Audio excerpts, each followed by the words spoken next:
kamu? Hai, selamat bertemu kembali. Akan lagi yang masih. Kali ini kita akan membahas topik tentang gereja yang menguduskan atau liturgia. Oke, benar. Tujuan pembelajarannya adalah peserta didik mampu memahami liturgi sebagai karya pastoral gereja, menghayati dan dapat mewujudkannya dalam hidupnya sehari-hari.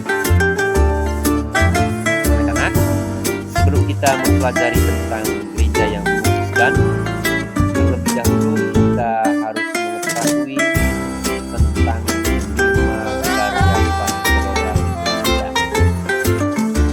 5 karya pastoral gereja itu antara lain: 1. Liturgia atau gereja yang menguduskan.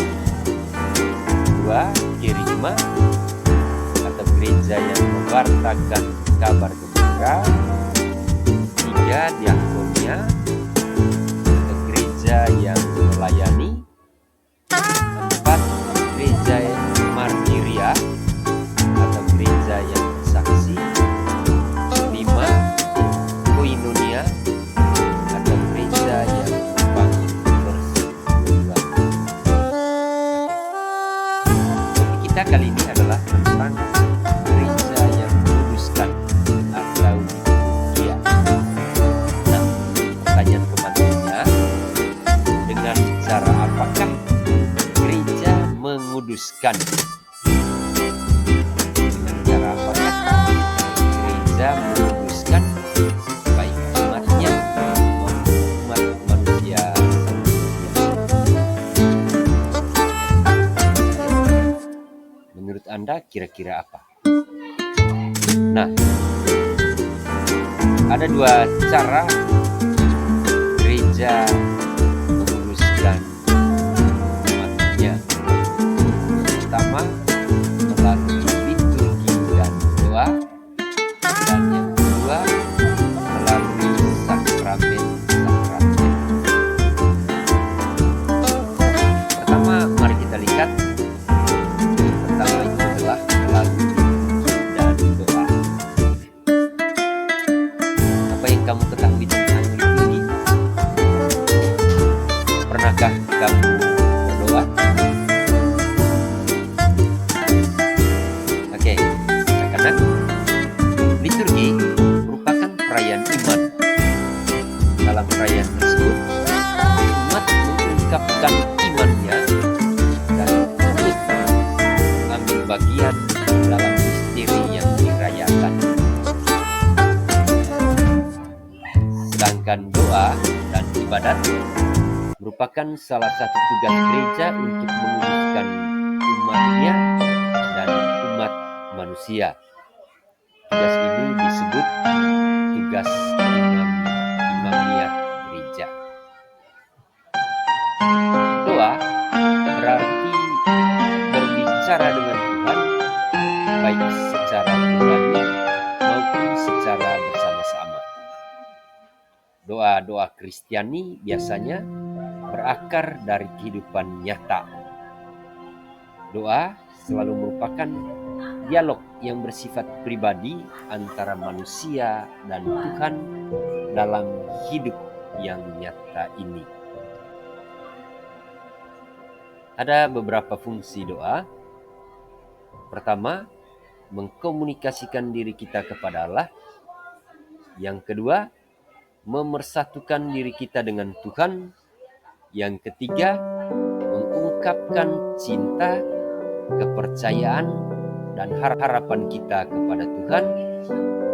Berikutnya, membuat diri kita melihat dimensi baru dari hidup dan karya kita, sehingga membantu kita untuk melihat hidup dan perjuangan kita dari sudut pandang iman. Fungsi yang berikutnya adalah mengangkat setiap karya kita menjadi karya yang bersifat apostolis atau rasul. Beberapa syarat doa yang baik. Yang pertama, didoakan dengan hati, berakar dan bertolak dari pengalaman hidup. Dan yang ketiga, diucapkan dengan rendah hati. Cara-cara berdoa yang baik yaitu satu, berdoa secara batiniah. Tuhan Yesus berkata, tetapi jika engkau berdoa, masuklah ke dalam kamar. Lihat Matius bab 6 ayat 5-6. Berikutnya, berdoa dengan cara sederhana dan jujur. Tuhan Yesus berkata, lagi pula dalam doamu janganlah kamu bertele-tele. Matius bab 6 ayat 7. Oke.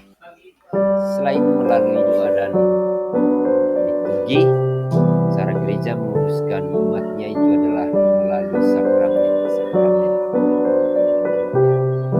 Apa yang kamu ketahui tentang sakramen? Ada berapa saja sakramen yang sudah kalian terima? Apa yang kamu ketahui tentang sakramen? Oke, anak-anak. Sakramen adalah tanda kehadiran Kristus. Ya. Perayaan sakramen adalah suatu pertemuan antara Kristus dan manusia. Sakramen dibagi menjadi beberapa kelompok. Pertama itu ada kelompok sakramen inisiasi, yaitu terdiri dari sakramen pembaptisan, sakramen penguatan, dan sakramen ekaristi. Kelompok yang kedua itu adalah sakramen-sakramen penyembuhan, yaitu terdiri dari sakramen tobat dan sakramen pengurapan orang sakit. Dan kelompok yang ketiga itu adalah sakramen-sakramen persekutuan dan perutusan, ya, terdiri dari sakramen pentabisan dan sakramen perkawinan. Ya, dapat kamu lihat itu dalam Katekismus Gereja Katolik artikel 250 dan artikel 1210 dan 1211. Ya, ada 7 sakramen dalam Gereja Katolik. Antara lain ada sakramen pembaptisan atau pemandian, yang kedua sakramen penguatan, yang ketiga sakramen ekaristi, yang keempat sakramen tobat, yang kelima sakramen pengurapan orang sakit, yang keenam sakramen imamat atau tabisan, dan yang ketujuh adalah sakramen perkawinan. Oke. Kita lihat yang pertama adalah sakramen pembaptisan atau sakramen permandian. Sakramen pembaptisan adalah sakramen pertama yang kita terima. Dengan menerima sakramen pembaptisan, maka kita resmi menjadi anggota gereja, resmi menjadi umat Allah. Umat beriman wajib menerima pembaptisan sebelum menerima sakramen-sakramen yang lainnya. Berikut yang kedua adalah sakramen penguatan. Sakramen penguatan menjadikan kita dewasa secara rohani dan menjadikan kita saksi-saksi Kristus. Dapat kita lihat dalam Kisah Para Rasul bab 2 ayat 14 sampai 8, bab 9 ayat 17 sampai 19, dan bab 10 ayat 45. Berikut yang ketiga adalah sakramen ekaristi. Sakramen ekaristi disebut juga sakramen Maha Kudus atau sakramen Komuni Kudus. Kamu setiap hari Minggu menerima komuni, mengikuti perayaan ekaristi. Itu adalah salah sakramen. Ekaristi bukan sekedar lambang belaka, tapi merupakan sungguh-sungguh tubuh, darah, jiwa, dan kealahan Yesus Kristus. Dalam mujizat perayaan Ekaristi, imam mengkonsekrasikan roti dan anggur menjadi tubuh dan darah Kristus dengan berkata, "Inilah tubuhku yang diserahkan bagi kamu, perbuatlah ini menjadi peringatan akan aku." Demikian juga ia mengambil cawan sesudah makan lalu berkata, "Cawan ini adalah perjanjian baru yang dimeteraikan oleh darah. Perbuatlah ini setiap kali kamu meminumnya menjadi peringatan akan aku." Kita lihat ini dalam 1 Korintus bab 11 ayat 23 sampai 25. Berikut yang keempat adalah sakramen tobat. Sakramen tobat disebut juga pengakuan atau rekonsiliasi. Yohanes bab 20 ayat 21 sampai 23. Kristus memberikan kuasa kepada para rasul untuk mengampuni dosa atas namanya, dan para rasul meneruskan kuasa tersebut kepada penerus-penerus mereka, yaitu para uskup dan imam. Sakramen tobat mengampuni dosa-dosa yang dilakukan setelah berbaptis. Berikut yang kelima adalah sakramen pengurapan orang sakit. Bantuan Tuhan melalui kekuatan rohnya hendak membawa orang sakit menuju kesembuhan jiwa, tetapi juga menuju kesembuhan badan, kalau itu sesuai dengan kehendak Allah. Dan jika ia telah berbuat dosa, maka dosanya itu akan diampuni. Markus bab 6 ayat 13 dan surat Rasul Yakobus bab 5 ayat 14 sampai 15. Yang keenam adalah sakramen imamat atau tabisan. Tabisan memungkinkan para rasul Kristus dan penerus-penerus mereka untuk menerima sakramen. Ada 3 jenjang sakramen tabisan dalam Gereja Katolik, yaitu tabisan diakon, tabisan imam, dan tabisan uskup. Hanya para imam dan uskup yang boleh menerimakan sakramen pengakuan serta mempersembahkan kurban misa.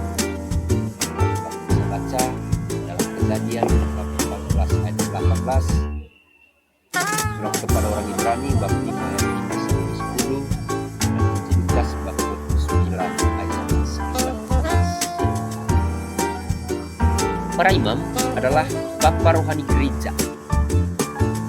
Mereka mempersembahkan hidup mereka bagi gereja dengan memberitakan Injil dan menganugerahkan pengampunan Tuhan melalui sakramen-sakramen. 1 Korintus bab 4 ayat 14 sampai 15. Para imam hidup seturut teladan dan ajaran Yesus Kristus. Para imam hidup selibat untuk mengorbankan kehidupan kerajaan Allah. Injil Matius bab 19 ayat 12, Lukas bab 18 ayat 9 sampai 30, dan 1 Korintus 7. Sakramen perkawinan. Sakramen perkawinan ini diterima oleh orang dewasa, pasangan suami istri. Sakramen ini dengan kuasa Allah mengikat seorang pria dan seorang wanita dalam satu kehidupan bersama dengan tujuan kesatuan dan kesuburan, yaitu lahirnya keturunan baru.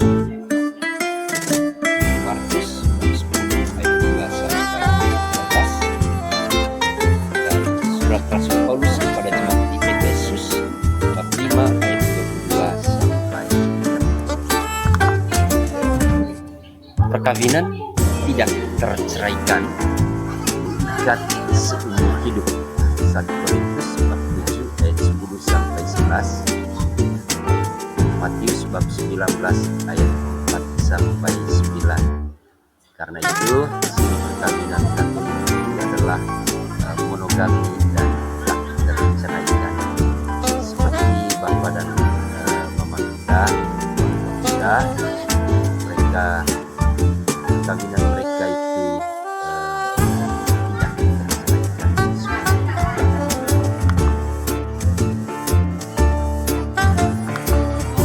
Oke, jadi dari uraian materi yang sudah kita pelajari bersama, ada beberapa poin yang menjadi kesimpulannya. Yang pertama, salah satu karya pastoral gereja adalah liturgia, artinya gereja yang menguduskan. Yang kedua, sarana untuk mewujudkan kekudusan dilakukan melalui yang pertama doa dan liturgi, dan yang kedua adalah sakramen-sakramen. Yang ketiga, 7 sakramen dalam gereja Katolik terdiri dari sakramen peroranian, sakramen tobat, sakramen Ekaristi, sakramen penguatan, sakramen imamat, sakramen perkawinan, dan sakramen pengurapan orang sakit. Poin berikutnya, dari ketujuh sakramen ini dikelompokkan menjadi 3 kelompok. Yang pertama, sakramen inisiasi. Kelompok yang kedua, sakramen pelayanan persekutuan dan pembangunan jemaat. Dan yang ketiga, kelompok sakramen-sakramen penyembuhan. Sakramen inisiasi terdiri dari sakramen pembaptisan, penguatan, dan ekaristi. Sakramen pelayanan dan pengutusan terdiri dari sakramen pembaptisan dan sakramen perkawinan. Dan sakramen penyembuhan terdiri dari sakramen tobat dan sakramen pengurapan orang sakit. Saja ringkasan videonya, kalian perlu belajar kembali. Nah, tugas untuk Anda yaitu buatlah refleksi tentang pengalaman kamu dalam mengikuti dan menghayati ibadah Ekaristi. Sampai di sini saja hari ini. Lain kali baru kita lanjutkan. Semangat, sehat selalu. Jangan lupa terlibat aktif dalam kehidupan gereja, baik dalam perayaan-perayaan maupun dalam doa-doa di lingkungan ataupun di rumah Anda secara bersama dan secara pribadi. Oke, terima kasih.